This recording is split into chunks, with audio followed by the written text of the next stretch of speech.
thank you very much for the invitation. Can everybody hear me? Okay, great. I'm going to share with you some work that we've been doing, looking at how vision can shed light on Parkinson's dementia. Now it's actually just over 200 years since James Parkinson wrote the essay that later took his name. And actually 200 years on with the perspective, it's really quite telling that his description of the motor signs of Parkinson's were really accurate. So he talked about an involuntary tremulous motion, a propensity to bend the trunk forward. And of course that's because of his very astute clinical observation of the patients, many of whom he hadn't met.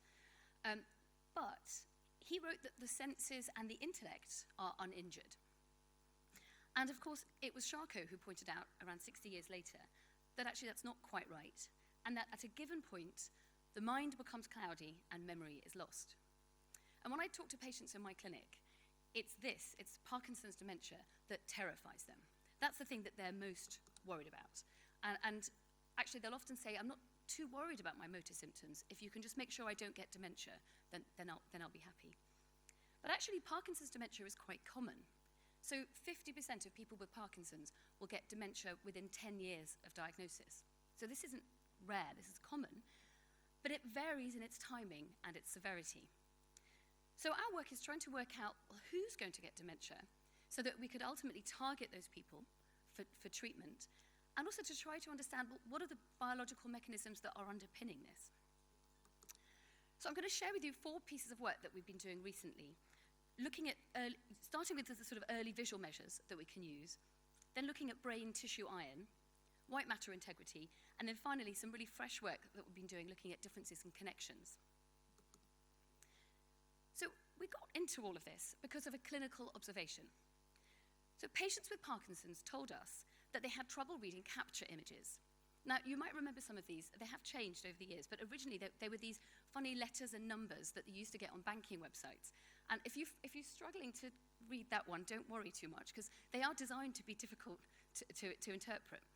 But I had a background in vision science, and I thought, well, why is it that people with Parkinson's who basically have a motor disorder, why would they have trouble with this visual processing? So we decided to test this. But capture images have got all these letters, and the letters and numbers have got these lines and edges that are quite confounded. So instead of using lines and edges, we tested this with pictures of cats and dogs. Everybody knows what a cat and a dog looks like, and we can separate them. But actually, what your brain is doing is quite complex, because actually the lower order visual features of a cat and a dog are very similar, but it's a sort of higher order visual task that we're doing. And we thought, well, maybe the problem with the capture images was that it was to do with the tilting and the twisting of the images. So we took these images, we did some quite technical things with Fourier transforms so that the spatial frequencies of the images were the same. And then we stretched them by varying amounts. So a little bit of stretch and then increasing and increasing.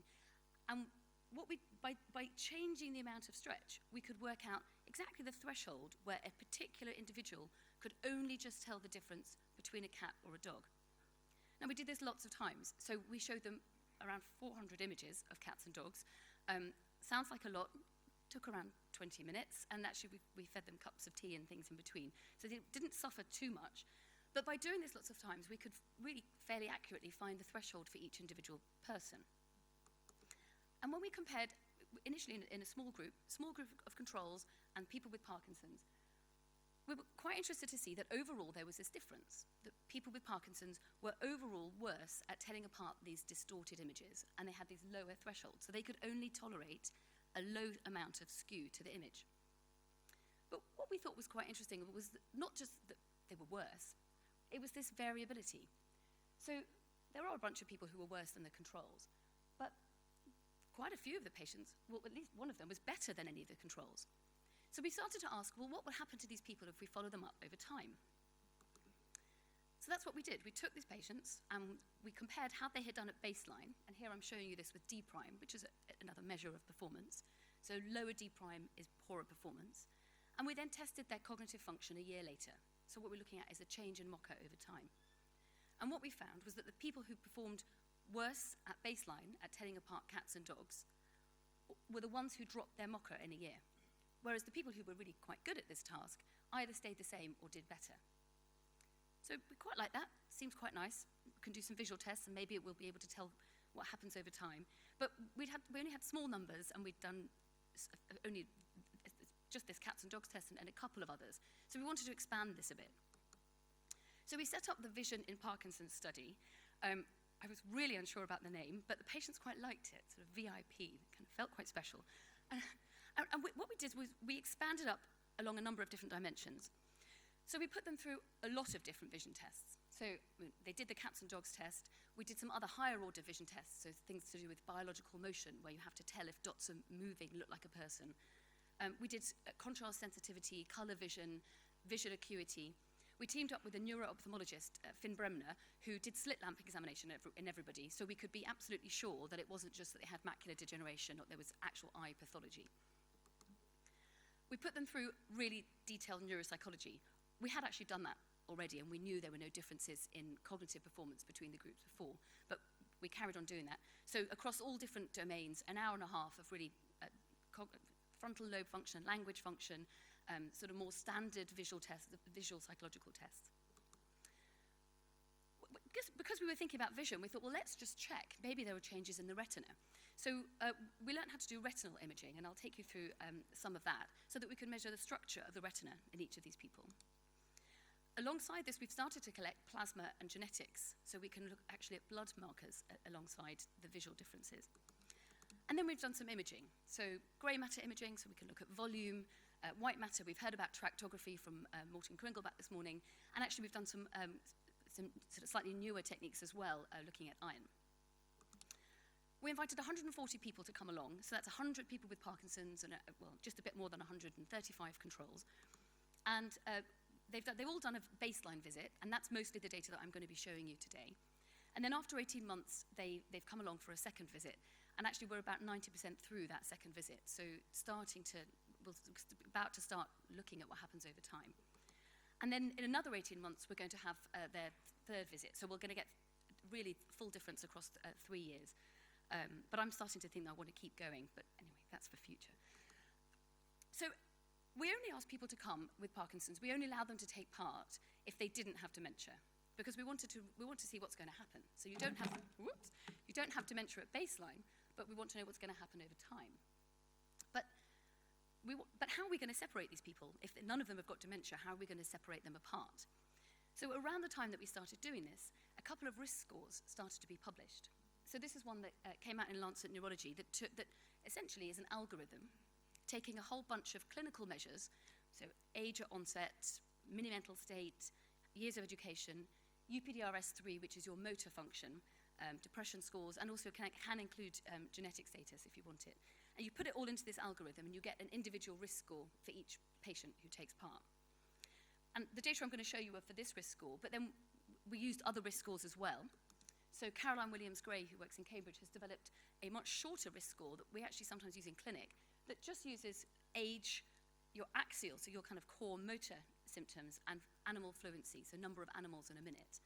And Professor Schrag has also developed a risk score using some of the similar measures and also including them in an algorithm. And her risk score actually includes CSF and DAT imaging, but she allowed us to use it with those elements taken out. So we also replicated our findings using her risk score. So what did we find? Well, we were quite pleased to see that when we looked at performance in our cats and dogs test, which is what the patients started calling it, cats and dogs. Don't give me any more cats and dogs, they started to say. So when we looked at cats and dogs, we found the people who were worse at the cats and dogs test also had this algorithmic risk score that suggested they were at higher risk. But actually we found this with nearly all of the visual measures. So this is visual logMAR acuity. So it's a log scale, so the higher your logMAR acuity, the worse your visual acuity. So we found, just with a simple acuity scale that you could just do in your opticians, the worse your acuity, the higher your risk score. We found this with colour vision and with some of the other higher order visual measures. But what about the retina? So this is my postdoc Louise, who's doing optical coherence tomography on me. So I don't think there's any ophthalmologists here, are there? So I'll explain. Optical coherence tomography uses infrared light that passes through the pupil and bounces light off the retina, so you can build up the different levels of the retina. So I hope you can see that I'm smiling in the picture. It doesn't hurt, and you can actually see my retina in the background of the picture. Apparently it's normal, which is good. So here's what you get. You essentially get the different layers, and I want to point out to you the top three. So RNFL is the retinal nerve fiber layer, but it's the next two that are the most interesting. So the ganglion cell layer, GCL, and the inner plexiform layer. And the reason those two are particularly interesting is that within those layers, there are dopaminergic amacrine cells that spread their axons along those layers. So our thinking going into this was that if we were going to see any changes in the retina, we should see changes in those two layers and not in the retinal nerve fiber layer. So that's actually exactly what we found. So when we looked at the inner plexiform layer, we found that the thinner the layer, the higher the risk of dementia. And I'm showing you just here the IPL, but actually we found exactly the same relationship for the ganglion cell layer. But when we looked at the retinal fiber layer, we found no relationship at all. It didn't matter how thin it was, it didn't relate to the risk of dementia. So those are visual measures. That's quite nice, but what about, well, I hope you think it's nice. What about brain? Can we look at brain measures and see how they relate to risk of dementia in Parkinson's? So the problem is that so far the anatomical substrate for Parkinson's dementia has been really unclear. And part of this is that there's been many, many studies using standard volume measures of the brain, because Parkinson's is quite common. Lots of people have got MRI scanners, and actually volumetric MRIs is quite straightforward to do. And there's just no consistent pattern across these different studies. So, I mean, I'll just flash up a few, but there's some studies that have shown insular changes and some frontal changes, hippocampal and uncus, some parietal changes.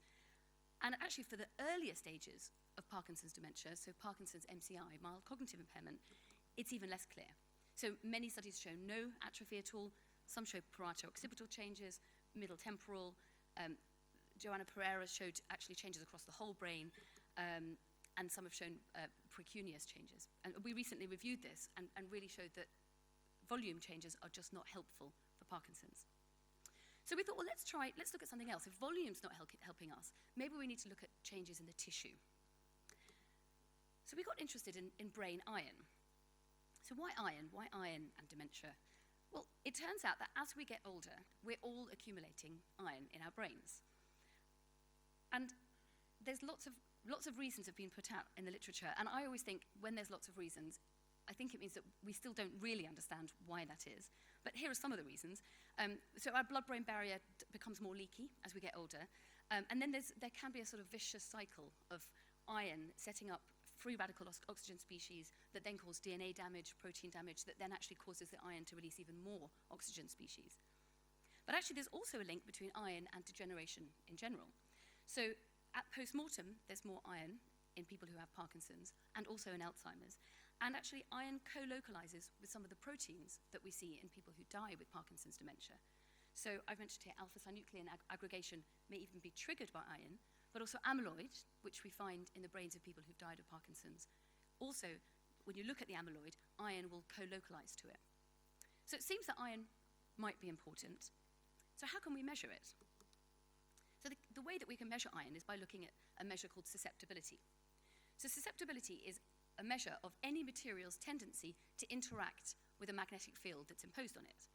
So an MRI scanner gives us a very strong magnetic field, and sources of susceptibility in the brain are iron in the tissues, iron in the blood, of course, and then myelin. So some of these processes are going to be very useful for people looking at things like multiple sclerosis. And we capture this information in the phase image of susceptibility-weighted imaging, which I think is quite interesting, because when we go to radiology meetings and we look at the different images, and we look at susceptibility-weighted imaging, we only ever use its partner, the magnitude image. At the moment, in the clinical radiology, the phase image is actually discarded. But that's the image that has all this depth of information. Now, before I show you what we found looking at brain iron, I just want to share with you some of the pain, because the physics of susceptibility is actually quite complex. So we've been working on this with a physicist, Julio Acosta Capronero, who's really done a lot of the work developing the techniques so that we can extract these measures. And then this is George Thomas, who's my PhD student, who got it working in our patient group. So the SWI phase, that's the image that comes off the scanner, and it's really ugly. What you can see is there's what we call wraps, because the phase is going round, and as it rotates, you get wraps along edges, particularly where there's air-tissue interfaces. So you have to do a physics process called unwrapping. You have to remove the background fields, and those background fields particularly as well are between air and tissue. And then the harder stage from a physics point of view is to then work out what those underlying susceptibilities are. And the reason it's it's called an ill-posed problem. And the reason it's ill-posed is that when the information that we have in the scan has more than one different solution. So Julio's developed a technique called multi-scale dipole inversion, which really uses a kind of Bayesian approach where we know where things should be, so we can calculate where we think they are now. But we're actually now experimenting with another physicist, Karin Schmueli, who's using some deep learning as well. So there are lots of different ways to solve this ill-posed problem. But what we end up with is this QSM, quantitative susceptibility mapping. And that's what I'm going to show you in our patients. So we ended up with 100 patients where their movement wasn't too bad. I think we lost about 5 with movement artifacts. And one of the things we looked at was when we looked at the movement scores, we found that the higher the movement scores, so the worse their movement, the more iron there was in the putamen. So that's quite nice. And if we just think, okay, blob on the brain, that's quite nice. But actually, this was corrected across whole brain. It's age corrected. And it's not telling us about movement. What it's telling us is that we can now detect these very subtle changes on a brain scan in a brain region that absolutely makes sense for movement. So I said to George, well, what about cognition? Can we see any relationship with cognition? And actually we were blown away. We weren't expecting to see anything quite as nice as this. We found that the worse the cognitive performance, just using a mocker, the higher the QSM value, which is equivalent to brain iron, we found within the hippocampus and within the thalamus. So we were quite excited about this because potentially this ultimately could be used as even a clinical biomarker to see, well, how are people progressing, and it seems to have flexibility for motor cognitive scores. But what we're interested in here is, can we predict dementia? So the next thing we looked at was, well, what about the risk of dementia? And we've got 2 different ways of looking at risk in our patient group. We've got our vision scores, so we know about which patients are really bad at the vision tests and which patients are quite good. And we divided these into 30 patients who did badly on the higher order vision tests and 70 who were good performers. And we also had our algorithmic risk scores. So 2 different orthogonal ways of assessing risk. And we've got the poor vision scores in red, showing that we found that more iron in precuneus, but also in frontal regions. And then algorithmic risk scores in yellow, particularly frontal, but also does track to the back of the brain.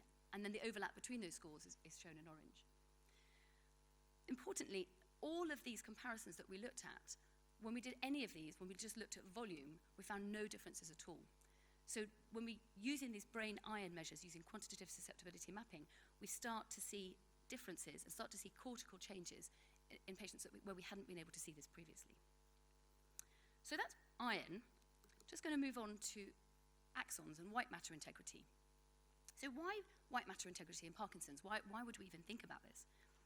Well, I hope I've persuaded you that brain volume is just not helpful in Parkinson's. And when I think about brain volume, I think about essentially neuronal dying, neuronal dieback. And actually, part of the reason why we don't see volume changes is probably because neuronal dieback is quite late. It's a really very late stage in Parkinson's. And in animal models, for example, here an animal model of LRRK2, if you look at the earliest changes, where we see really early changes, it's build up in the axons well before you get any neuronal dieback. So from some of these models, we thought, well, what we really need to do is look at white matter changes. So the best way to measure structural connections is to use diffusion imaging. And standard diffusion imaging, or diffusion tensor imaging, essentially is based on this premise of looking at water molecules flowing along axons. And you look at sort of overall direction within a voxel. It works quite well, but it only really works for the parts of the brain where all the fibers are lined up neatly. And most of our brain just isn't organized like that. Most of the brain, over 90%, we've got crossings. And in those regions of crossings, this diffusion tensor model just falls down, and we just get no principal direction. We can't tell where are those axons going. So this work was done by my PhD student, Angelica Zarkali, and instead of using a diffusion tensor model, she used a higher tensor model. Now, there are quite a few higher tensor models being used at the moment, and she used something called pixel-based analysis. And this is based on something called constrained spherical deconvolution, which essentially looks at the whole sphere around a particular brain region, and then works out what's the probability density of which direction the axons are going. And the power in this technique is that it can, instead of just trying to work out it's the main direction, it can work out multiple directions. So I'm showing you an example here with 2. It can do 3 as well. It can get all the different directions. So when you start to get crossing fibers, it's much better at estimating, well, where are those fibers going? So we get these much better tractograms with much higher confidence about where we're seeing changes. And because we've got higher confidence in our tractograms, we can start to ask questions about, well, what happens in disease? So pixel-based analysis allows us to ask, well, how is the fiber changing? And it can change in 3 ways. It could become less dense, so fiber density. It can become thinner, so fiber cross-section. Or it could be a combination of the 2, fiber density and fiber cross-section. So we looked at all of these, and I'm going to show you the FDC, fiber density and cross-section, but we essentially got the same findings for all of them. So when Angelica compared our Parkinson's against our controls to look at overall, what's the white matter changes between them, actually she didn't see very much. Really, there was just very, very little changes, just a few little ditzels in the sort of midbrain. But when she started to look at the patients who performed badly on the vision tests, so those 30 patients who were performing worse, that we think are going to go on to get dementia, and the 70 who did much better on the vision tests, she started to see much bigger differences. And she started to find white matter changes that were in the corpus callosum and also in the posterior thalamic changes. And in a fiber tract of interest analysis, you can really see that splenium changed, and it's these posterior thalamic tracts that were particularly affected. So just for the final part of the talk, we wanted to move on to say, okay, it's quite nice, we can see these white matter changes, but what does that really tell us about the biology of the disease? Why are some tracts affected more than others? So to understand this, a really good way to think about it is that instead of to think about the brain and exactly where things are within the brain, is to think about the brain as really a series of connections and lines. And Morten Kringelbach showed us some of this earlier this morning. And I like to think about this a bit like how Harry Beck, when he conceptualized the tube map, he really thought, well, let's just think about London as a series of stations connected by lines. So when we do this with the brain, we think about nodes connected by edges, which are those edges are the connections between them. So to build these up and to get these maps, we start with a grey matter image and we parcellate it into 379 regions. So we use this fine-grained parcellation from the Glasser Atlas and then also FreeSurfer to get the subcortical regions. And then we use our white matter image and build a tractogram using this constrained spherical deconvolution, so we get an accurate tractogram. And then we can put this information together to build a matrix. And the matrix is of the 2 hemispheres with each of the lobes down the side, so frontal, temporal, occipital, etc.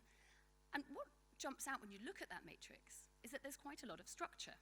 So along the bottom are the subcortical connections, and what you can start to see is that those subcortical connections are really connected to every part of the brain, and that each part of the brain is particularly well connected to its homologous side on the other side, so that's why we get a very strong diagonal. And that beyond that, some parts of the brain, so frontal lobe is quite well connected to other parts, parietal lobe less so. So we start to see some structure.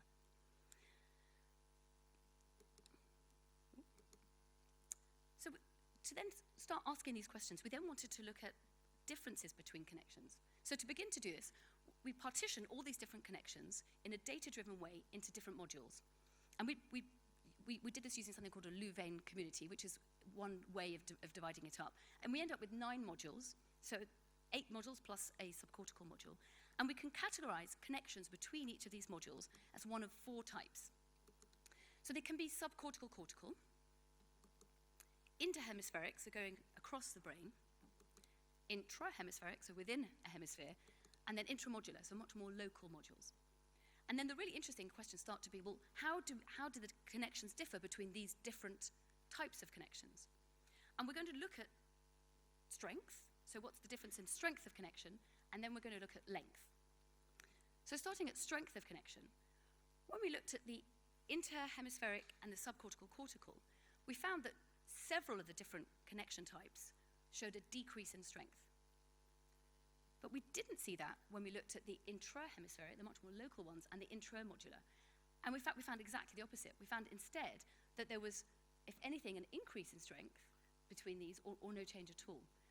And this theme is coming out quite a lot in degeneration, that as degeneration happens, the brain starts to be less integrated and a bit more segregated. But then thinking about length, so why these connections? Well, it won't surprise you that overall these different subtypes of connections differ in their length, and that the subcortical cortical and the interhemispheric connections are longer. I mean, that sort of makes sense, they've got further to go. So those are the longer connections. So the group of longer connections are the ones that seem to be most affected with their reduction in strength. But actually, when we looked at connection strength within each type of connection, we found that this looks like a lot of connections because we're looking at every single connection within each connection subtype. Within each type, the longer the connection, the more the atrophy. So it seemed that actually there really is something about longer connections in Parkinson's being related to you're much more likely to lose strength and to have atrophy of those connections. And then finally, right at the beginning, what we're really trying to work out is risk. So what's the risk of people getting dementia? And we had individual risk scores based on their vision performance. So we actually have, we've divided them by vision performance, but actually we can quantify it much more granularly. And what we found was that people with the worst vision scores had greater atrophy in the interhemispheric and in the subcortical connections. But in the intramodular and in the intrahemispheric connections, we didn't find those relationships. So actually, poor vision seems to be related to greater loss of connections for these much longer range connections, whereas we get this much more segregating effect in the shorter connections. So bringing it all together, I've shown you that we've been starting to use visual changes to try to work out who's most at risk of developing dementia, and then applying these to some of the imaging measures that we've taken, so that we're actually starting to show that iron can track cognitive severity, motor severity, and even risk of dementia. That white matter is most affected in those at higher risk, and that it's the longer connections that are most affected, particularly in the people who are poorer at these vision tests. So just to thank my team, so Louise, who's done the biggest job in collecting all the data and sort of bringing everything together, Angelica Zarkali and George Thomas, who've done a lot of the analyses behind this, and my collaborators, some of whom are here, so Andrew Lees and Anetta Schrag. Thank you very much.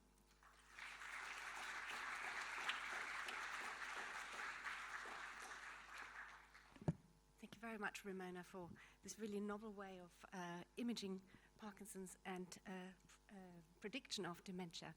Any questions?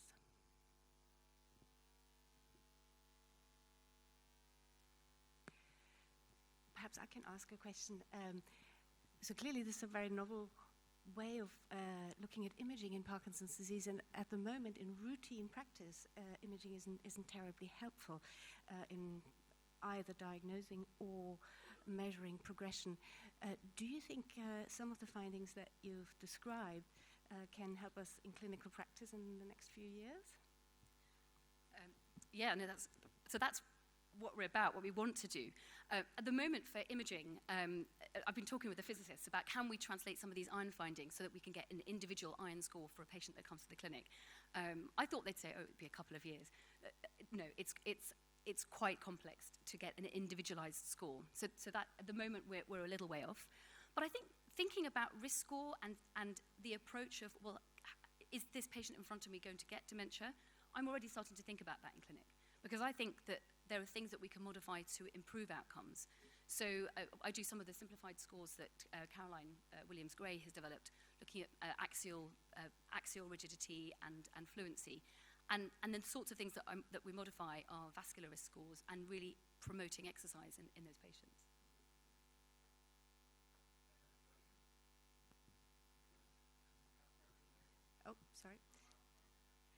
question here, and then one more question over there.